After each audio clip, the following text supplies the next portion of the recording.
你不知道羞耻！身为尊长，你出手伤我徒弟，我霍元甲今天就是来讨公道。你想怎样？字我已经签了，够胆你就签上名字，要不当众跪下赔个不是。此人是铁刀门的秦野，霍元甲想要成为金门第一最大的拦路虎就是他。但是秦野武功深厚，在武术界德高望重，必然不是霍元甲能够随意挑战的。然而当俩人狭路相逢时，秦野也想杀他的威风。这不是自称荆门第一的霍大侠啊？怎么这么巧啊？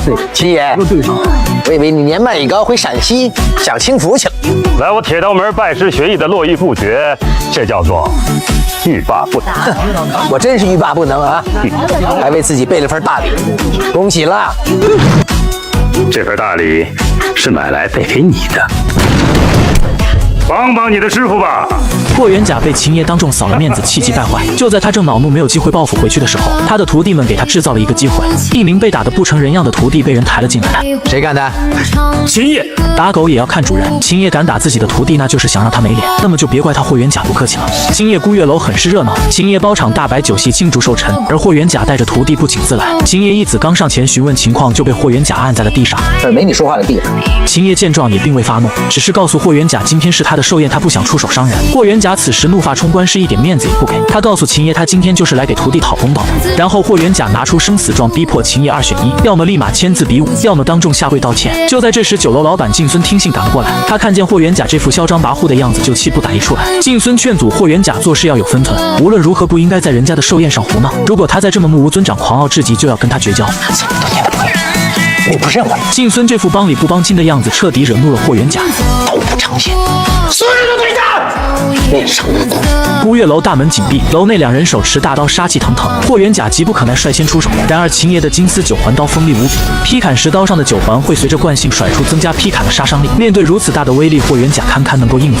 两刀相碰，叮当作响，火花四溅。秦爷的大刀紧紧相逼，霍元甲好不容易才找准间隙，将他一脚踹开。随后霍元甲转身跳上桌子，然后他身轻如燕地窜到房梁上来了个倒挂金钩，紧接着对着秦爷锃亮的脑瓜就是一刀。刀不长眼，如果再伸一指间，秦爷脑袋就彻底开瓢了。看出来霍元甲是下死手了，秦爷也不再手下留情，他一刻不停地追着霍元甲满孤月楼穷追猛砍。金丝九环刀，刀起刀落，所到之处皆被砍碎。就在两人过招之时，秦爷突然腾空飞踹，一脚将霍元甲踹进了池塘里。秦爷紧跟着跳进去继续和他对砍，两刀激起的水花让人睁不开眼睛。霍元甲趁机一脚将秦爷踹进水里，然后对着秦爷砍了过去。但是秦爷的九环宝刀百炼成钢，霍元甲手里就剩了个刀柄，没刀在手，霍元甲的处境非常危险。但是胜负往往就在刹那之间，霍元甲一根手指头勾住刀环，然后用力一掰，再狠踢脚。秦爷的金丝九环刀脱手而出，没刀在手的秦爷根本就不是霍元甲的对手了。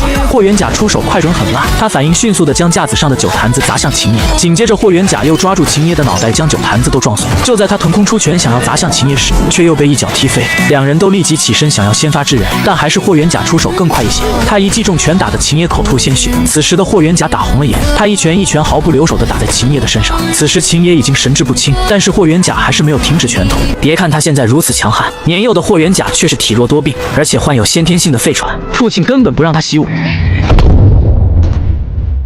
霍元甲好奇地上前查看石板，却没想到父亲轻轻的一指，竟将厚重的石板劈成2半。这一幕更是加深了霍元甲对功夫的渴望。可此时的他身患哮喘，父亲希望他弃武从文，甚至不准他踏入练功房一步。但每当看见父亲满墙的生死状时，霍元甲眼中满是憧憬。这天，父亲霍恩帝跟赵家拳、赵东强签下生死状。我看你爹今天是输定了，我爹会让你爹尝尝我们霍家拳的厉害，你等着瞧吧。生死状已签，胜负在人，生死在天。大战一触即发，两人拉开架势一番试探后，霍恩帝率先发难。霍家拳的攻势如潮水袭来，打得对手连连后退。台下的霍元甲欢呼雀跃。此时霍恩帝高高跃起，本该决定胜负的一击，却在最后一刻收住了手。对手趁机连轰数拳，将霍恩帝打下擂台。看到父亲竟然败了，霍元甲躲在一旁角落偷偷抹泪。此时赵忠强的儿子赵建只朝气昂地走过来，对着霍元甲就是一番阴阳怪气，甚至嘲讽霍家拳就是不入流的功夫。你是个草包，你们霍家拳也是草包，有种专攻可以是你是。我让你也看看我们赵家拳的力。一股怒火在霍元甲心中燃起。上来！两人来到擂台上，霍元甲大吼着冲上去，却被赵建打得毫无还手之力，连同尊严一起被狠狠地踩在地上。这也激发了霍元甲的好胜心。赵建走后，霍元甲对着发小龙靳孙立誓：我发誓，霍元甲不会再允许任何人在这里打倒我。为了向赵健复仇，霍元甲联合龙信孙偷出了霍家拳拳谱，以读书为借口，开始练起了霍家拳。即便汗如雨下，手掌酸痛也从未停歇。对最后一招绝杀拳，霍元甲更是下足了功夫。而天赋异禀他很快便学有所成，区2个月时间，便拿着简易版的生死状再次找到赵健。看着这个瘦弱的小伙子，赵健一脸不屑地签下生死状，在擂台上舞弄一番后冲向霍元甲。可面对他的花拳绣腿，霍元甲一眼便发现了破绽，一脚踢向他的下巴，然后一招绝杀拳轰出，赵健瞬间被打倒在地。可这小子不讲武德，趁霍元甲转身离开之际，还想上前偷袭，岂料霍元甲早有防备，转身又给了赵健一掌。我们赵家可是草包，今天可算是领教了我们的霍家拳，记住了，以后可别再拼你的赵家拳了。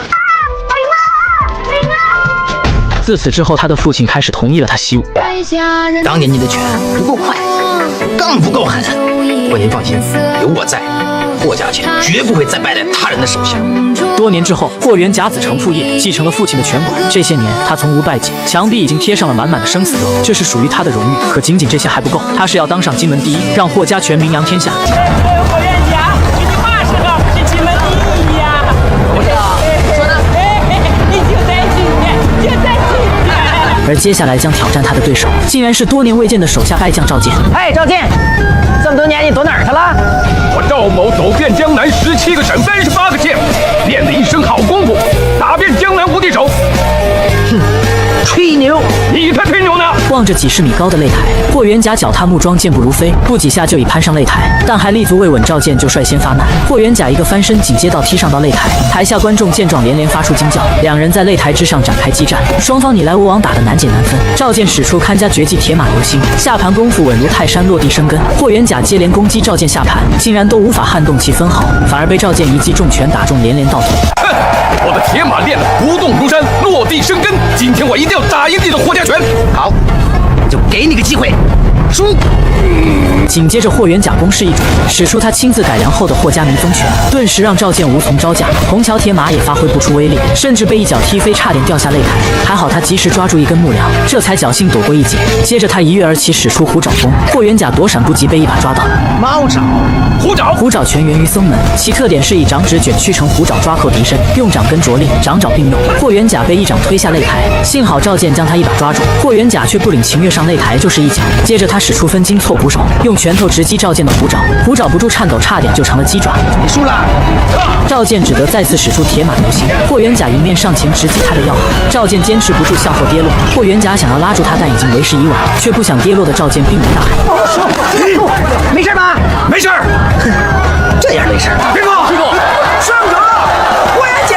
霍元甲有惊无险的获胜，接着挑战他的人络绎不绝，但却再没有人能是他的对手，这也让霍元甲变得愈发排外。别这么麻烦了，所有签了生死状的，一起上。所有的挑战者都上去！所有人都一拥而上，但霍元甲面对他们就是降维打击。霍家拳是汉武帝钦定的大内密传宗法，技法环环相扣，迎刃身形如水，走转翻展如鹰，稳锁缠摔多变，绞杀断颈无情。经过霍元甲的改良，更是威力无穷。霍元甲，你嘛时候是金门第一呀？你说呢？就在今天，就在今天。霍元甲在天津名声大噪，前来拜师学艺之人络绎不绝，大多虽是见风使舵的乌合之众，霍元甲却来者不拒，照单全收。在农进孙开的酒楼内夜夜笙歌，将老母亲和女儿冷落家中。霍元甲想成为真正的金门第一，还需要打败金刀门的秦野。果然是冤家路窄。这天两人在大街上碰巧相遇，两人边走边聊，霍元甲趁机出手试探，却被秦爷轻松化解，甚至让霍元甲吃了亏。回到家后的霍元甲越想越气，看着徒弟的花拳绣腿，更是气不打一处来。想练武，下功夫。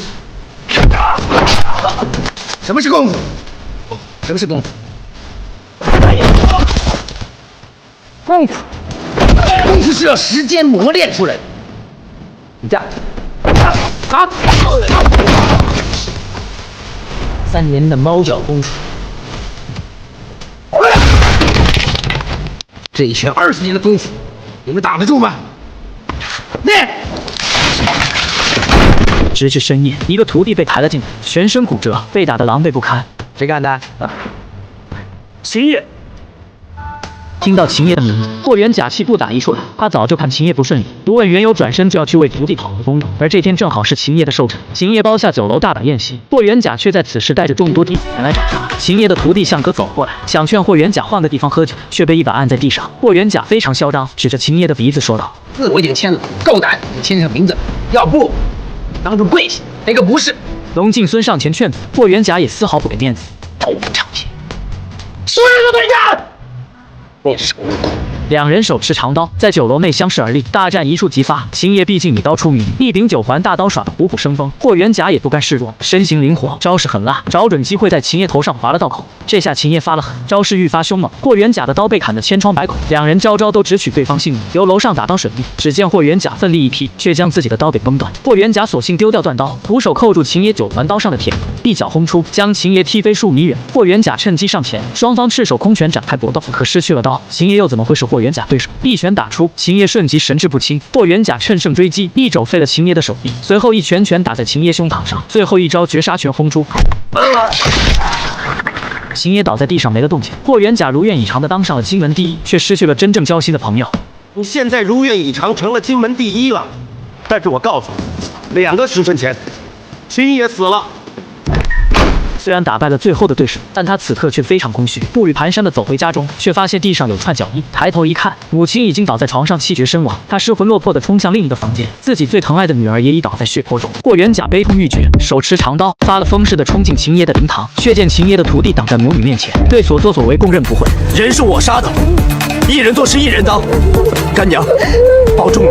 说完便自己抹了脖子，连给霍元甲报仇的机会都不留。眼见仇人已死，霍元甲拿着刀一步步向母女俩走去。看着痛哭惶恐的母女，霍元甲不愿残害无辜，崩溃地丢下长刀转身离去。此时，当初被打的徒弟却跪在霍元甲身前，原来是他和秦爷的小妾通奸在先，被秦爷发现后才被痛打一顿。而所有的弟子都知道原因，却无一人告诉霍元甲真相。此刻的霍元甲心灰意冷，自己的一时冲动却让2个家庭支离破碎。此后的他流落街头，任由伤口发炎溃烂，甚至来到河边想一死了之，却被好心的村民救下。在村民的悉心照料下，霍元甲的身体逐渐好转，可那段经历如同梦魇般缠绕在他的心头，唯有不断的劳作，才能缓解心里的痛楚。这天村里一小孩偷牛被隔壁村抓住，霍元甲连忙跟着村民一起前去营救，小孩被打得痛哭流涕。霍元甲主动上前要替小孩受罚，怎料对方却说大人待罚有大人的规矩，规矩就是比谁的拳头大。然而霍元甲却任由对方怎么打，自己却没有丝毫还手的欲望，哪怕被揍得头破血流依然如此。他的举动让孙婆婆心疼不已，孙婆婆一语惊醒梦中人。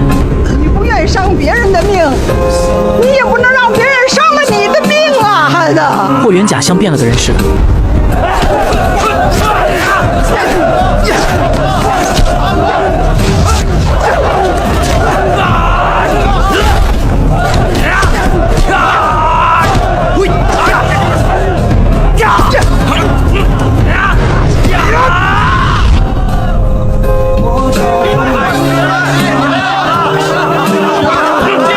他的举动也得到了对手的尊重和认可。转眼间到了清明时节，这天霍元甲将柴火劈好，又把稻草堆满整个院子，随后走到小月身旁向她辞行。他要回天津给父母跟孩子上坟，并答应小月自己一定会回来。给我2斤肉。我不干。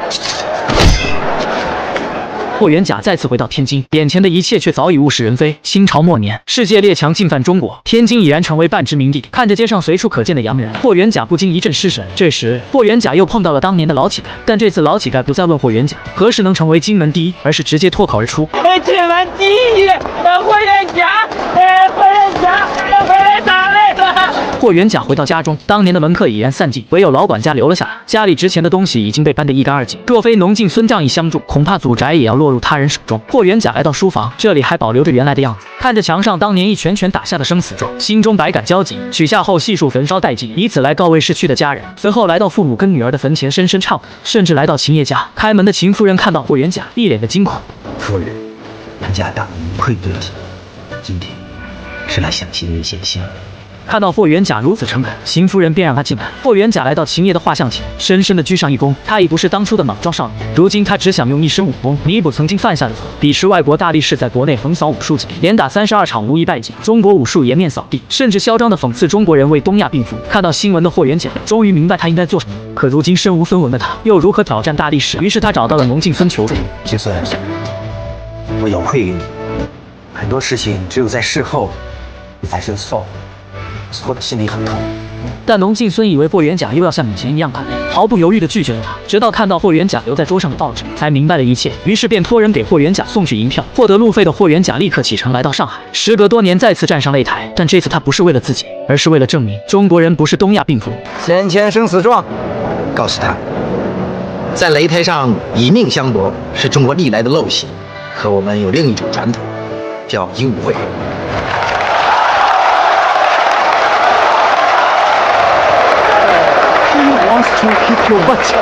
时隔多年，霍元甲再次站上了擂台，只为证明中国人不是东亚病夫。面对2米高的大力士，霍元甲先声夺人，一掌击退大力士。可大力士皮糙肉厚，竟单手举起霍元甲。霍元甲青筋暴起，一个勾腿逃脱束缚。大力士强在力量，霍元甲强在灵活，左闪右避之际，不断攻击大力士的要害。大力士高高跃起，妄图用体重压制住霍元甲，却被反手一肘抵住了脖子。本以为胜负已分，可大力士却恼羞成怒，趁霍元甲转身之际抓住了他的腿。霍元甲凌空一脚，将大力士踢飞数米，却在最后一刻，霍元甲及时用脚抵住大力士，让大力士幸免于一死。这一人一举动也赢得了大力士的尊重，高高举起了霍元甲的手，观众无不欢呼雀跃。霍元甲名声大噪，可这次他没有骄傲自满，而是广发英雄帖，召集全国武术精英，摒弃门派之间的陋习，共同创建精武体育会，将中国武术发扬光大。龙敬孙看到了霍元甲的改变，更被他的抱负所深深折服，即便卖掉全部家当，也要帮助霍元甲成立精武体育会。曾经的死对头赵健也摒弃前嫌，自愿加入精武体育会。可精武体育会越是声势浩大，洋人却愈加不满，他们甚至邀请了各国高手，妄图击败霍元甲，让精武体育会颜面扫地。即便知道这是洋人的阴谋，霍元甲依旧欣然赴约。4国高手轮番上阵，首先登场的是英国拳王，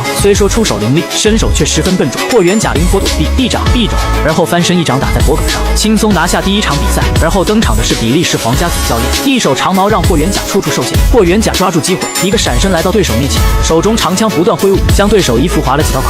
对手怒上心头，竟主动折断长矛，妄想跟霍元甲比灵活性。一番交手下来，却被霍元甲用枪抵住了脖子。而第3场的对手是欧洲的击剑冠军，可就连秦爷都败在了霍元甲手上。区区细剑又何足挂齿？霍元甲凌空一跃，划开了对手的衣服，一个转身扣住了对手的剑，奋力一扭夺下长剑后，直指对手头颅。连赢3场，霍元甲却只是歇息片刻，便再度登上擂台。